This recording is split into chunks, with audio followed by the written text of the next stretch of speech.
I was in a parking lot just the other day and I saw a sign that said handicap parking only, stupidity is not a handicap. I immediately thought of politicians. Every politician I've ever known and ever don't want to know, that would kind of fit them, that sign. Here's a guy in Calgary, Canada. He's a white guy. He attended a Liberal campaign rally and he had a mask on his face covering, pick your verbiage, and he was charged.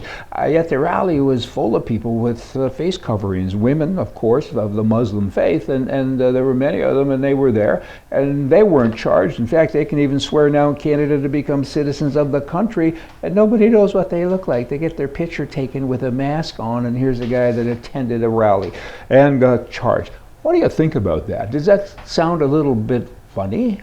Kind of does to me. I could express myself galore on that, but you just express yourself in particular. Do it with the emails. Send emails to your politicians, all of you Canadian types, because that's just craziness. Now, here's a bill that was just signed by the governor of California. I mean, we've all heard about the shootings. There's been, I think, 12 of them now, possibly more, at universities in America over the course of the last couple of years. Lots of deaths and tragedy and gun-free zones. Bad guys go to gun-free zones. So Friday, after the latest incident, the governor of California says, hey, I now am going to sign this bill, which he did, that takes away the authority of person's license to carry a concealed firearm on a private or public school ground or campus of a university or college. Write that down. I mean, wow. We have people being killed at universities and university campuses and all of this stuff. So what I'm going to do now is I'm going to make it legal that you can't protect yourself. Because up until now, a lot of people could protect themselves, and how dare they? I mean, this guy should go to jail. If anybody is killed now on a campus in California, the governor and all of his henchmen should go to prison for murder, accessories to murder. I mean, this is just unbelievable. The people that have guns, the permits, they're the safest guys in the room. I mean, they've passed every check. They go through a background check every day. They have brain checks. I mean, they're good citizens. I'm one of them, just saying. But you know what? It doesn't matter, because guys like him say we need gun-free zones, because otherwise our agenda will be damaged, because we need, I'm going on and on, but I think it's good for their agenda, is it not? When you have tragedies happen at universities and people are actually killed by madmen, and people say it's gun crime. Well, of course, we all know, people with minds know that it isn't a gun crime, it's a goofy crime. It's a man that is a goof. This is happening. Then you got Hillary Clinton, who goes on and says the NRA is as stubborn as the Iranians or the communists. Well, at least she's half right, because she knows all about stubbornness with communists, because she happens to be one. How to create a social state. You know, people on the left, they want to think for us. They think we're too stupid to look after ourselves, and they have to take the choice away from us. And people on the right, you got to stand up and start talking.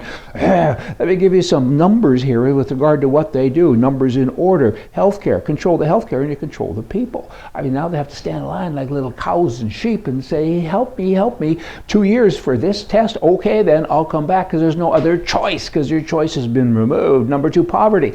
You got to increase the poverty level as high as possible, because poor people are much easier to control, and they're in line. Government, help me, I need more money, please. And the government says, sure, we'll do that, because you're too dumb to work. Right. Number 3, debt. You got to have all kinds of debt. Back to that, help me, give me more, give me. And government says, I'm here, I'll help you.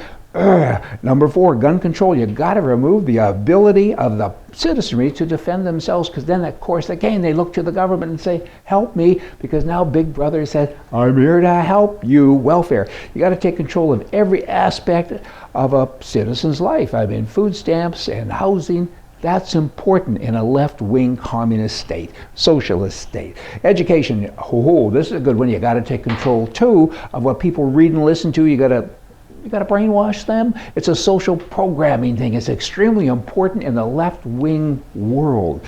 Okay, religion, you got to also remove the belief in the God thing from government and from schools, and class warfare. You got to divide the people into the wealthy and into the poor. I mean that's important. That's as old as the hills. I mean, Caesar did that. I mean, but it worked then, and it still works now. Does any of this sound familiar to you? Do you think it's happening in North America, in America? You're darn right it is. I mean, pay attention. I know so many people, particularly business people, who say, I don't vote because I don't do politics. I'm just out doing business. You better start doing politics because pretty soon you won't be in business unless you're one of them. Again, blah, blah, blah. I sure hope you're not. You all come back here tomorrow. We're going to talk more about what's right and the right in general. Hey, see ya.